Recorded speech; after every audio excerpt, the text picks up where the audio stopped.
안녕하세요. 정상으로 인도하는 사람들 셀파 김혜성입니다. 자, 이번 시간에는 지난 122회 전산회계 1급 이론 문제풀이를 한번 시작해 보도록 하겠습니다. 지금 바로 출발해 보시도록 하겠습니다. 자, 문제 1번. 다음 중 손익계산서의 작성 기준에 대한 설명으로 옳지 않은 것은 이렇게 나왔어요. 자, 손익계산서의 작성 기준은 보기 있는 그대로예요. 총액주의, 그다음 발생주의, 수익비용 대응의 원칙, 그리고 실현주의. 모두 다 손익계산서의 작성 기준이 맞습니다. 단 2번 보기에 보시면 발생주의에 대한 설명이 비용에 대한 현금이 지출되었을 때 비용으로 인식해야 한다 이렇게 되어 있는데, 자, 우리 문제 1번은 현금 지출된 시점, 현금이 지출되었을 때 우리가 비용으로 인식하는 방식을 우리는 현금주의라고 하는 거예요. 현금주의. 그래서 현금주의에 대한 설명이기 때문에 2번이 정답이 되겠습니다. 자, 그 다음 문제 2번으로 한번 넘어가 보시도록 하겠습니다. 문제 2번. 다음 중 자본 잉여금 항목에 해당하지 않는 것은, 자, 문제 2번은 솔직히 공짜 문제에 해당하죠. 그렇죠? 네, 우리 어떻게 외웠죠? 주, 감, 자. 이렇게 세 가지로 외웠어요. 자본잉여금은 주식 발행 초과금, 감자 차익, 자기주식 처분 이익, 이렇게 세 가지로 구성이 됩니다. 그래서 정답은 3번 매도 가능 증권 평가 이익은 기타 포괄손익 누계에게 해당하는 거죠. 그렇죠? 네, 당연히 알고 계셔야 되는 문제다라고 생각이 됩니다. 자, 그 다음 문제 3번으로 넘어가 보겠습니다. 다음 중 현금 및 현금성 자산에 해당하지 않는 것은 그랬어요. 정답은 그냥 바로 1번이고요. 자, 우리 기본적으로 현금 및 현금성 자산 안에는 현금, 보통예금, 당좌예금, 현금성 자산 이렇게 세 가지가 있는 거고, 삐리리 수표들은 모두 다 현금이라고 했어요. 그런데 선일자 수표는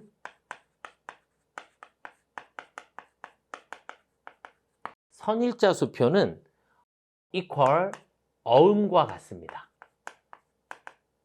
어음과 같다. 그래서 선일자 수표를 받았을 땐 받을 어음으로 처리하고, 선일자 수표를 발행하게 되면 우리 지급 어음으로 처리를 하게 됩니다. 상거래가 아닌 경우에는 미수금, 미지급금으로 쓰셔야 하겠고요.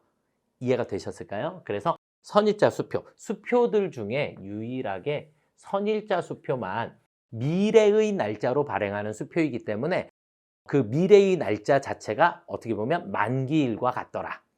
그래서 이 선일자라고 하는 자체가 만기일을 의미해요. 만기일을 의미하기 때문에 우리는 어음과 동일하게 회계 처리하셔야 한다. 그래서 정답은 1번이 되겠습니다. 당좌예금이고 우편한 증서는 현금입니다. 그렇죠? 네, 통화대용증권에 해당하고, 그래서 정답은 1번이 되겠고요.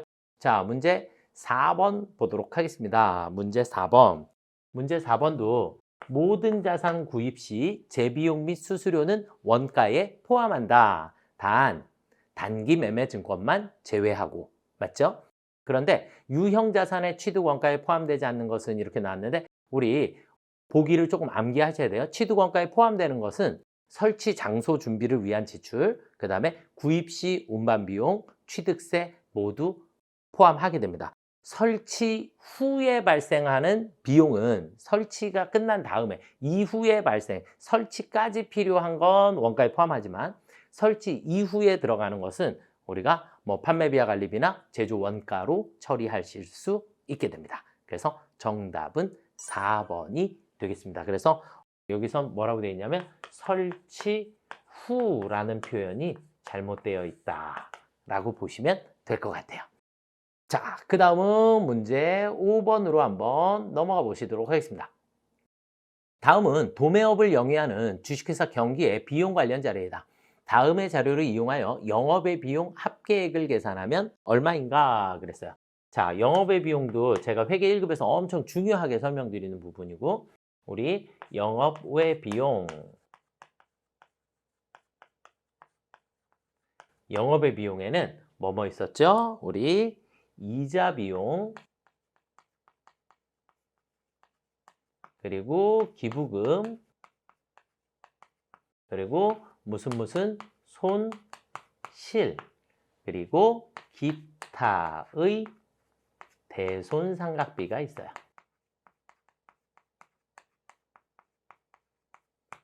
요렇게가 우리 영업외 비용에 해당하는 거니까 영업외 비용은 반드시 암기를 해 주시면 좋을 것 같아요. 자, 그래서 지금은 소모품비는 판매비와 관리비에 해당하는 거고 이자 비용이 나왔고 그 다음에 재고자산 감모 손실 무슨 손실 들어가는 거 영업외 비용이 맞고요. 단기매매증권 처분 손실 네 이렇게 해서 손실, 이자 비용 세 개가 정답이 되겠네요. 그러면 300만 원이 정답이 되겠죠. 3번 정답입니다.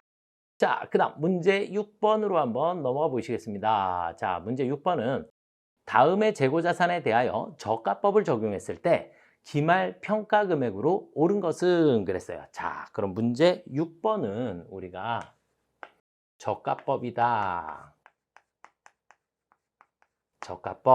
저가법이다라고 하는 것은 최초의 취득 원가가 있으면 취득 원가보다 가치가 떨어졌을 땐 떨어진 것만큼을 우리가 평가 손실로 인정합니다.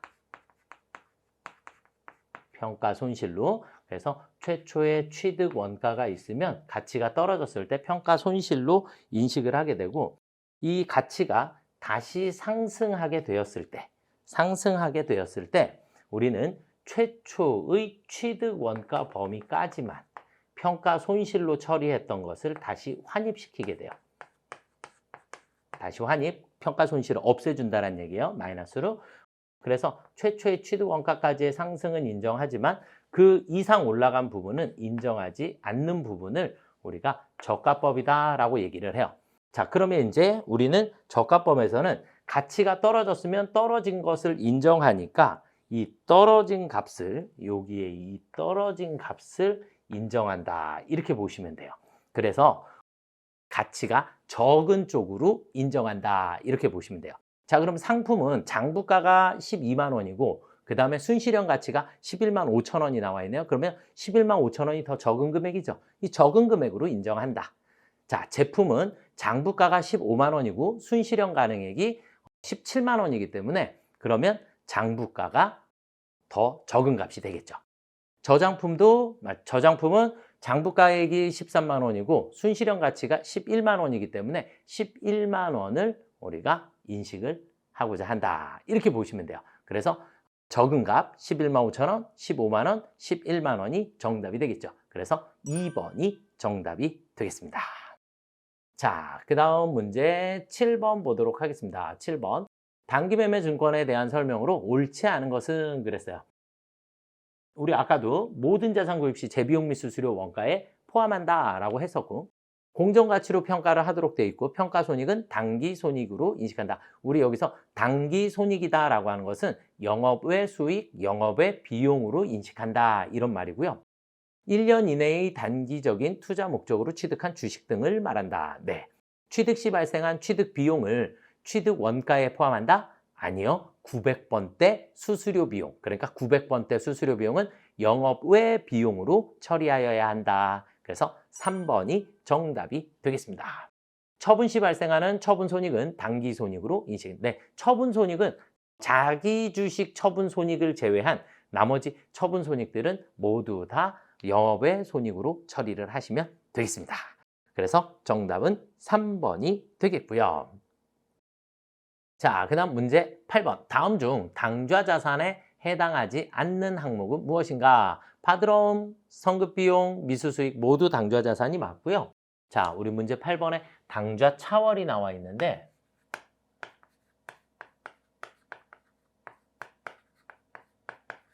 당좌 차월은 수표 발행할 때 내 장부 잔액을 초과해서 수표를 발행했을 때 우리가 당좌 차월이다라는 표현을 쓰고 당좌 차월은 단기 차입금과 같습니다.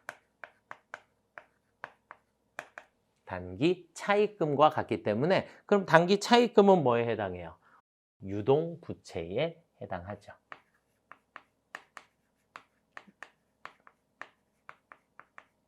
유동부채에 해당한다. 이렇게 보시면 될 것 같아요. 그래서 정답은 4번이 되겠습니다. 자, 그 다음 문제 9번. 자, 여기서부터는 원가 회계에 대한 문제를 한번 풀어보도록 하겠습니다. 다음 중 원가에 대한 설명으로 옳은 것은 그랬어요. 옳은 것은. 그래서 자, 1번. 직접 원가란 특정 제품의 제조에만 소비되어 특정 제품에 직접 추적하여 부과할 수 있는 원가이다. 맞죠? 그렇죠? 직접 원가 추적이 가능한 거고. 자, 그 다음에 관련 원가란 의사결정에 영향을 미치지 않는 원가로서 여러 대안 사이에 차이가 나는 과거의 원가이다? 아니요, 미래 원가이다. 라고 보셔야 돼요. 자, 우리 9번 문제는 일단은 직접비, 간접비 이렇게를 일단 먼저 보시고 직접비는 특정 제품에 사용이 되는 거예요. 특정 제품에 사용이 되기 때문에 추적이 가능하다. 이렇게 보시면 되겠고 간접비는 여러 제품에 공통적으로 사용되는 거고 추적이 불가능 원가다. 이렇게 보시면 되겠고 자, 그 다음에 지금 관련 원가다라 그랬는데 관련 원가는 아직 지출이 이루어지지 않은 상태예요. 지출이 되었다 안 되었다? 지출이 되지 않았다. 그러니까 아직 돈으로 가지고 있는 상태를 우리가 관련 원가다라 그래요. 왜냐하면 의사결정에 따라서 이 돈의 쓰임의 방향은 바뀔 수 있는 그런 부분이에요. 그래서 의사결정에 따른 분류에 해당하고 이건 우리가 나중에 사용할 돈이기 때문에 미래원가다라는 표현을 쓰게 됩니다. 미래원가. 그래서 2번은 틀린 말이 되겠고요. 3번 원가 행태란 총 원가 발생액이 변화함에 따라 조업도의 수준이 일정한 형태로 변화할 때 변화하는 형태를 말한다. 말이 바뀌었죠. 조업도에 따른 원가 행태에 따른 분류는 조업도에 따른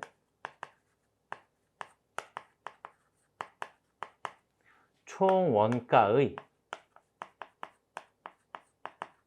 변화를 의미하는 거예요. 총 원가의 변화를 의미하는 거고 원가 행태에 따른 분류에는 그래서 뭐뭐 있었죠? 고정비, 변동비, 준고정비, 준변동비가 있습니다. 고정원가, 변동원가, 준고정원가, 준변동원가 이렇게 나누어진 걸 행태에 따른 분류다. 그래서 지금은 이 자리가 바뀌었어요. 얘는 조업도에 따라서 총원가가 바뀌는 겁니다. 자, 기회비용은 과거의 의사결정의 결과로 이미 발생된 원가로서 현재의 의사결정에 아무런 영향을 미치지 못하는 원가이다. 기회원가는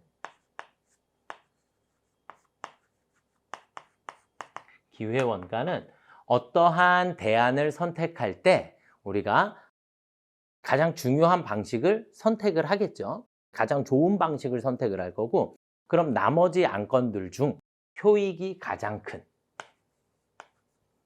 그러니까 포기해야 하는 원가 중에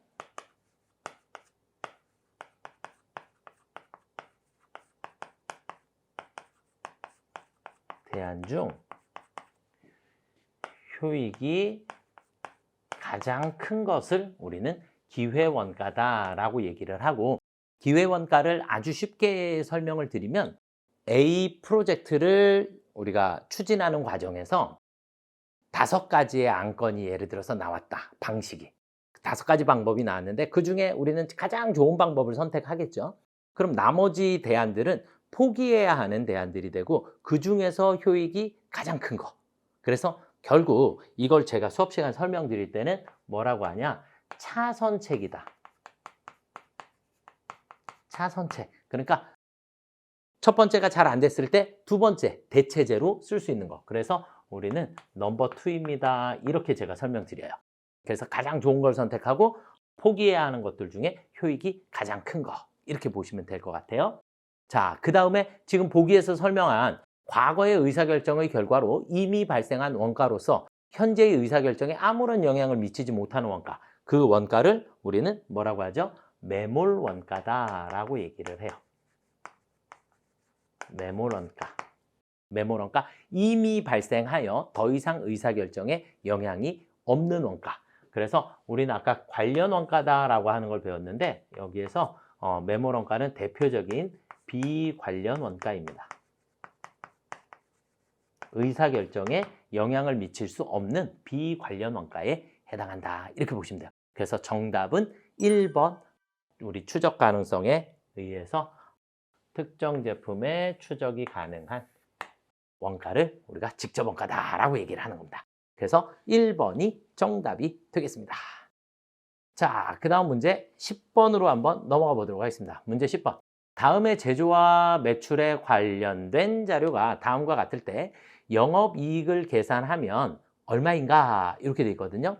자, 그러면 이제 우리는 10번 문제를 풀기 위해서 기본적으로는 매출액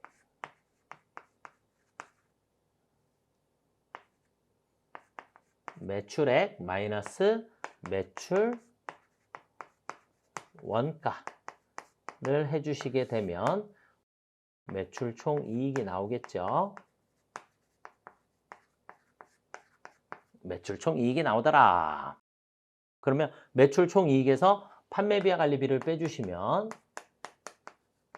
판관비를 빼주시고 나면 영업이익이다라고 하는 걸 계산하실 수 있게 됩니다. 맞죠? 자, 그러면 일단 매출액은 100만 원입니다 라고 주어졌고요. 100만 원입니다 라고 주어졌고 그 다음에 우리는 제공품 계정과 제품 계정을 두 개를 한번 그려봐야 될 것 같아요. 그래서 T자 계정을 두 개. 첫 번째는 제공품, 두 번째는 제품 계정이에요. 제공품과 제품. 자, 그러면 기초 제공품 재고액이 3만 원. 그 다음에 기말 제공품은 5만 원. 이렇게 돼 있고 기초 제품 재고액은 24만 원. 그리고 기말 제품 재고액은 30만 원입니다. 이렇게 나와 있어요. 자, 그러면 우리는 제공품의 단기 총 제조 원가 22만 원을 대입을 하게 되면 제품 제조액이 20만 원, 완성품이 20만 원이 나오겠죠? 이 20만 원은 제품 계정으로 들어가게 될 거고 제품 계정에서 30만 원 빼주게 되면 14만 원만큼이 남을까요? 그렇죠? 14만 원만큼 남게 되는데 이 14만 원이 바로 매출 원가에 해당한다. 이해되시죠? 자, 그 다음에 매출 총이익은 그럼 빼고 난 나머지를 계산을 해주시면 되니까 86만 원만큼의 매출 총이익이 나올 거고 판매비와 관리비가 26만 원, 그럼 영업이익은 우리 60만 원만큼의 영업이익을 계산을 하실 수 있겠네요. 그렇죠? 이해가 되셨을까요? 그래서 정답은 4번이 정답입니다. 그래서 우리는 여기서 이 매출 원가를 계산하기 위해서 제공품 계정하고 제품 계정 이렇게 두 가지를 여러분들이 그려보셔야 정답을 빠르게 찾으실 수 있겠죠. 아시겠죠? 다시 한번 꼭 풀어보시기를 부탁드리겠고요. 자, 그래서 정답은 4번이고 자, 이제 문제 11번으로 넘어가 보도록 하겠습니다. 자, 11번은 어떻게 보면 수학 문제예요. 수학 문제. 자, 11번을 한번 풀어볼게요. 다음 자료를 이용하여 평균법에 의한 기말 제공품의 완성도를 계산하면 얼마인가? 단, 재료는 공정 초기에 전량 투입되고 가공 원가는 공정 전반에 걸쳐 균등하게 발생한다 그랬어요. 기말 제공품의 완성도를 계산하라 그랬으니까 우리 한번 살펴볼게요. 가공 원가의 완성품 환산량이 나와 있네요. 맞죠? 가공 원가의 완성품 환산량이 나와 있기 때문에 우리 평균법, 선입선출법, 완성품 환산량 어떻게 계산하죠? 완성품 환산량은 완성수량에 플러스 기말수량 마이너스 기초수량. 이렇게 하면 완성품 환산량이 나오게 되고, 완성 수량부터 기발까지만 계산하면 얘가 평균법. 그 다음에 끝까지 계산했을 때 우리는 선입선출법이다. 이렇게 얘기를 해요. 자, 그럼 완성품 수량은 몇 개 나와 있어요? 3만 개가 나와 있네요. 완성품 수량은 3만 개. 그렇죠? 그런데 완성품 환산량이, 여기까지 계산한 완성품 환산량이 3만 5천 개래요. 3만 5천 개. 그러면 기말은 평균법이니까 여기까지만 계산하시면 되죠. 그렇죠? 뒤에 기초수량 이건 필요 없어요. 선입선출법일 때 하는 거니까. 자, 그러면 우리는 T자를 하나를 여기다가 잠깐 그려볼게요. T자를 하나를 그려서 기초제공품 수량이 10,000개, 그 다음에 단기 착수 수량이 3만 개, 그리고 완성품 수량이 3만 개. 그러면 기말은 10,000개가 나오겠죠. 기말은 10,000개인데 완성품 환산량이 3만 5천 개가 돼야 되다 보니까 기말 수량을 5천 개로 계산을 해 주셔야겠네요. 그렇죠? 맞나요? 5천 개로 계산해 주셔야 되니까 10,000개에서 5천 개면 절반이니까 50%를 우리가 조업도로 가지고 가면 되겠죠. 그래서 3번이 정답이 되겠습니다. 그래서 완성품 환산량은 이렇게 공식이 그냥 정해져 있는 거니까 평균법일 때 여기까지, 선입선출법은 기초로 빼면 완성품 환산량이 나온다. 이렇게 보시면 될 것 같아요. 자, 그 다음 12번으로 한번 넘어가 보겠습니다. 12번. 자, 다음 중 개별원가 계산이 적합한 업종으로 가장 옳은 것은 그랬어요. 자, 우리 12번은 개별원가 계산. 개별원가 계산은 제품을 어떻게 생산해요? 주문 생산 형식이다. 그러니까 하나씩 만들 수 있는 것. 시멘트 대량 생산하겠죠? 석유 정제도 대량으로 할 거고, 주문 제작형 가구업 3번이 정답이 되겠네요. 4번 제분업은 밀가루 공장을 제분업이라고 해요. 아시겠죠? 그래서 밀가루도 하나하나 만드는 게 아니라 대량 생산하는 거죠. 그렇죠? 그래서 정답은 3번이 되겠습니다. 자, 그 다음 13번으로 넘어가 보겠습니다. 자, 13번. 우리나라 부가가치세의 특징에 대한 설명으로 옳지 않은 것은, 자, 부가세의 특징 다 암기하고 계셔야지 되는 부분이에요. 자, 각 거래 단계마다 과세하는 다단계 거래세 방식을 채택하고 있다. 맞죠? 매출세액에서 전 단계까지 발생한 매입세액을 공제하는 전 단계 세액 공제 방법을 채택한다. 맞죠? 과세 표준이 올라감에 따라 단계적으로 세율이 증가하는 누진세 구조이다. 3번이 정답이 되겠네요. 자, 우리 13번 문제는 우리가 부가세는 수출을 제외하고 무조건 몇 프로예요? 10%의 단일 세율 구조를 가지고 있고요. 그 다음에 이제 세무 2급으로 올라가시게 되면 소득세라고 하는 걸 배우시게 될 거예요. 소득세. 이 소득세가 우리가 응능과세라 그래서 능력치가 많으면 많을수록 세금을 많이 내요. 이걸 우리는 누진세다라고 얘기를 해요. 누진세. 그래서 적게는 6%서부터 많게는 45%까지 소득세는 소득이 많아지면 많아질수록 세금을 더 많이 내도록 되어 있다. 그래서 소득세가 누진세 구조고요. 부가세는 단일세율이다라고 얘기를 해요. 단일세율입니다. 대신에 여기에서 영세, 수출에 대해서는 영해세율을 적용을 하게 됩니다. 4번 보기를 보시면 국제거래 재화의 이중과세를 방지하기 위해 소비지국 과세 방식을 적용한다. 맞죠? 그래서 수출하는 재화에 대해서는 영해세율을 적용을 해준다라고 보시면 되겠고, 그래서 정답은 3번이 되겠습니다.